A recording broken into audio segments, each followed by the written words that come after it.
Welcome to the Thoughtful Leader podcast. My name is Ben Brearley. I'm a leadership coach and the founder of Thoughtful Leader. The Thoughtful Leader podcast is all about short, sharp leadership advice because thoughtful leadership is good leadership. Welcome to episode 328 of the Thoughtful Leader podcast. In this episode, I'm going to share with you some of my results from a recent emotional intelligence assessment I did. And some of the results were very surprising to me and gave me a bit of a shock and a bit of a wake-up call. So let's get into this episode right now. Now, a few months ago, I became accredited in a tool called EQI 2.0, which is an emotional intelligence assessment. And I basically got accredited in that, so I went on a training course, and as part of that, we had to take the EQI 2.0 assessment for ourselves and see what our results were, and then we debriefed each other on those. Now, it was a very interesting experience because I was actually quite surprised with some of my results, and not pleasantly surprised, more unpleasantly surprised and a little bit shocked in some cases. So the interesting thing, with emotional intelligence, typically I think about the Daniel Goleman set of emotional intelligence domains. So these are things like self-awareness, so how am I aware of my own emotions? Self-management, how can I manage and control my emotional responses?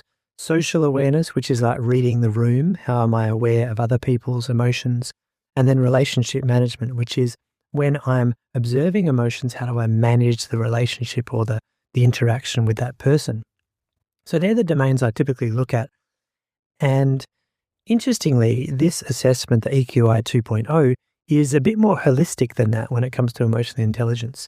And it was really an eye-opener for me in some of these things. So some of the ones that I got a more positive result on, so emotional self-awareness for me was quite high, which I sort of expected because I do a lot of thinking about my emotions and what's going on, as well as do a lot of mindfulness work and meditation. So I thought, you know what, I think I'm pretty in tune with how I'm feeling. So that was quite good. That was quite positive.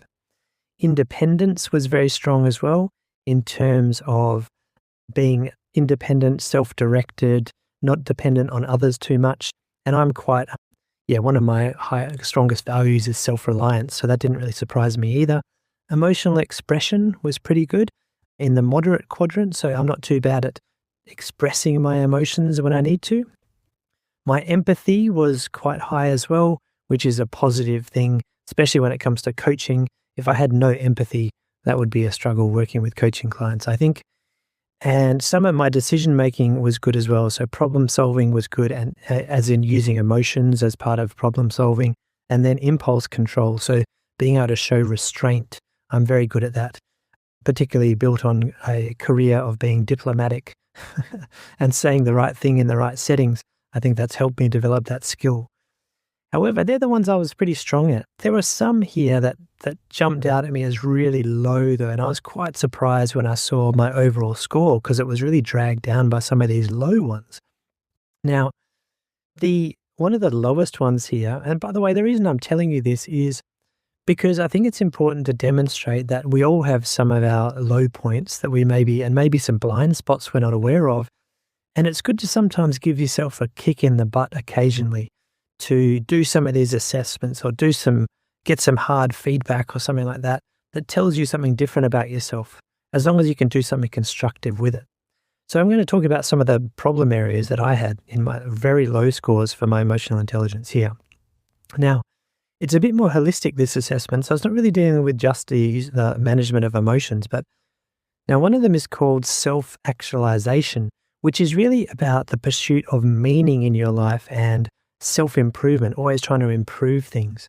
And I got a really low score for this one, which I thought was really interesting because I always see myself as someone who's trying to improve. I do a lot of reflection, and in many aspects of my life, I do try to improve my skills, particularly in when it comes to my personal health and fitness, that sort of stuff. I actually do a lot of work to try to get better at different things in that area. In terms of my career, the pursuit of meaning being really low for me was quite interesting. Now, if I reflect back 10 years ago or 11 years ago, before I even was self-employed, before I started coaching people, I actually started writing on my thoughtfulleader.com website, writing leadership articles and publishing them. At that point, I felt like I was gaining a lot of meaning from what I was doing, sharing my opinion on leadership, growing my audience slowly, growing my reader base on my website. And I realize now that back then, because it wasn't associated directly with my employment or income, I actually got a real sense of meaning out of it. I was doing it on the side. I was doing it before and after work, on the weekends. I was doing it as like a hobby project. And what I've come to realize now is, given that I've been doing this as paid work for the last 5 years or so, and it's actually become my career now, I actually have lost a sense of meaning and purpose in that, because I now see it as, partly a way to help people, but also, I depend on it for my income. So I think my sense of purpose here has gone down as I've sort of gone from hobby mode or something I'm really passionate about to work mode, which is really interesting, that distinction. There's another area that was really low as well for me. And one of those things was in the happiness scale, right? So the well-being indicator is another thing that they include in this assessment. And one of the things that really dragged me down in this bit was optimism. And now I must admit, I've never been the most optimistic person in the world. And I remember years ago, I was at primary school and I was talking to one of my friends at the time. And I said, I can't remember what we were talking about, but I said something like, oh yeah, I consider myself as happy-go-lucky. And he laughed at me because he said that you are not happy-go-lucky. Because I'm always someone that's actually thought a lot about things. I maybe overanalyze. I've actually, I actually am quite a worrier, like I worry about things, and I've got better over my life. But I would say a lot of the worries I have and the different thinking I do means that I'm not as optimistic as I could be. And I think I'm not a naturally optimistic person, but you can actually become more optimistic, which we'll talk about later. The other thing that was low for me was, that dragged the well-being indicator down was this self-actualization. So this sense of purpose. And so those are the two that really I had on the low scale that really surprised me, in terms of, I got a bit of a shock because I realized, hey, maybe I'm not as fulfilled as I wanted to be in terms of where my business is going or where my work is going or in my life in general. So I thought that was really interesting reflection. And I talked to a few other people about this subsequently, and they sort of noted that, now you're in work mode, right? You do this stuff for work. It's not a hobby and a nice side project anymore. You actually do this to generate income. It becomes more of an obligation. So this is where that fulfillment is sort of lacking. And then that optimism is something I felt I needed to work on as well, to be more optimistic and positive. And it's interesting because when I'm working with coaching clients and if I'm delivering training or workshops or something like that, I can be very optimistic for other people. But when it comes to myself, I'm not so optimistic, which is really interesting. So what do you do with these things? So when you get a kick in the face like this and you go, oh, wow, I thought I was really emotional intelligent. Now I've got these bad results. What do you do with these things? Well, there's a couple of things I've done. The first one, when it comes to the self-actualization, which is, the pursuit of meaning and purpose. For me, I've realized that I've actually strayed away from some of the things that I'm really passionate about in this space. And one of the things I loved about Thoughtful Leader when I first started it 11 years ago was the website. One of the things I loved about it was writing. I loved writing articles, thinking about what's going on in the workplace and what's causing that issue in the workplace and analyzing and digging deep into it. And probably if you're listening to this, you've possibly come across my articles where I try to analyze situations, but I also try to come up with some practical tips. And I realized that I've gone away from the writing side of it, and I actually love writing. It's one of my favorite things to do. And what I realized is I've been a bit constrained with feeling like I need to write things that are like, 5 tips to help you become a better leader. And if I'm honest with you, that's not what I want to be doing here. And I think I don't do that too much because I think that stuff is quite boring, and you can Google that and you can find a million examples of websites with that sort of information on them. I'm not here for that. What I'm interested in is helping my listeners and readers think differently about leadership or life in general and taking action based on the reflection that that causes. That's what I'm really passionate about. That's what I love. And that's why I'm going to be doing a lot more writing in the future. And I've already started this year. You might have noticed if you've seen my latest articles on my website, I'm starting to try to get more into essay mode, writing essays on different situations that I've noticed that are related to leadership in some way. But I really like that long form writing, and I'm going to be doing a lot more of that. And I feel already that I'm more connected to that purpose of trying to spread that sort of knowledge in the world rather than going to these 5 tips to improve your team, that sort of stuff, which I'll be honest with you, I find really boring and I don't want to be doing that much stuff. So I don't want to be doing that sort of stuff much anymore. And so with the Thoughtful Leader podcast, though, I still love to distill this information into practical things you can do. So I'm going to keep doing that. But what you might notice over time is my writing will become a little bit deeper and it will be a little bit more interesting, in my opinion, and it will dive deeper into some of the topics that I really enjoy exploring. So that's one thing I'm doing that's different, and I feel already more motivated and purposeful because of that. The second thing I'm doing here is around the optimism.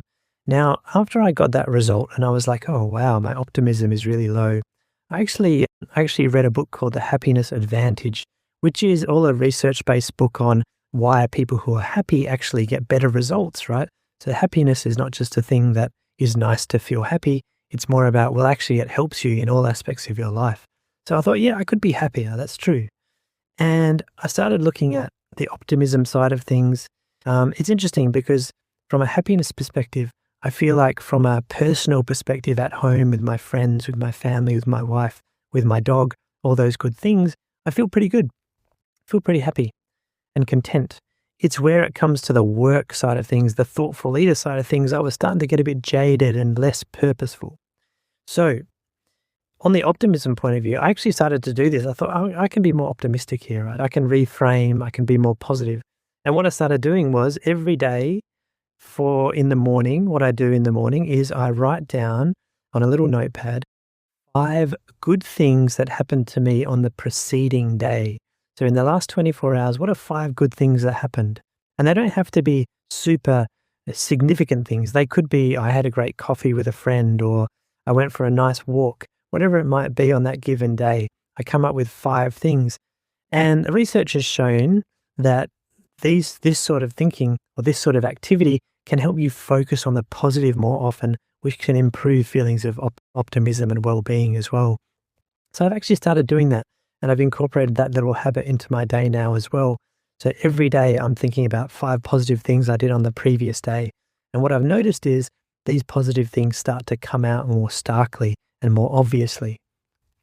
So it's a bit of a debrief for you on my emotional intelligence results, which I'll be honest with you, I thought I'd just get these super high results. I thought I was great at this.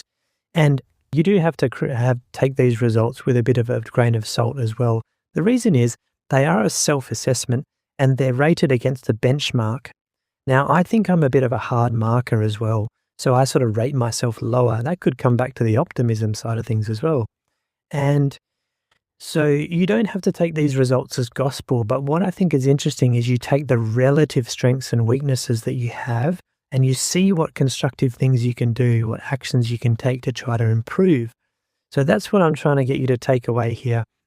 Sometimes it's great to give yourself a kick, like I did, and find out something that, maybe you didn't want to hear, but actually when you're deep down, when you think about it, it actually is something that reflects the truth, and it's something that you can improve. So that's why I've taken those steps to try to change what I'm doing and try to improve these aspects of my emotional intelligence, according to this assessment anyway. So these assessments are not the gospel, but they're a useful tool to use to try to reflect on your own life and the way you lead. Or the way you live, really. So I'm interested in your thoughts on this. And if you want to take the EQI assessment, I am certified to do that now. So get in touch if you're interested in that. It was a bit of an eye-opener for me, I must admit. And I thought it would be cool to just, tell you about it on this podcast. And I'm interested in your comments on this one. Put a comment on Spotify or on the show notes page, thoughtfulleader.com/podcast/328. If you want to get in touch to do the EQI assessment with me, feel free. There'll be a link on to my contact page. Send me an email via that, or you can just get straight in touch at ben@thoughtfulleader.com to get in touch and see if we can do the EQI assessment for you. I found it really useful. It's a nice little eye-opener, and it's got some constructive advice in there as well that can help you move forward in a positive way. So yeah, that's my cathartic debrief of my emotional intelligence assessment. I hope you found it beneficial in some way, or even if you said, oh wow, I'm glad I'm not that unemotionally intelligent as Ben is, well, that's a benefit too, because it's all relative. So thank you for listening very much. Keep up the thoughtful leadership, and I'll be back next week.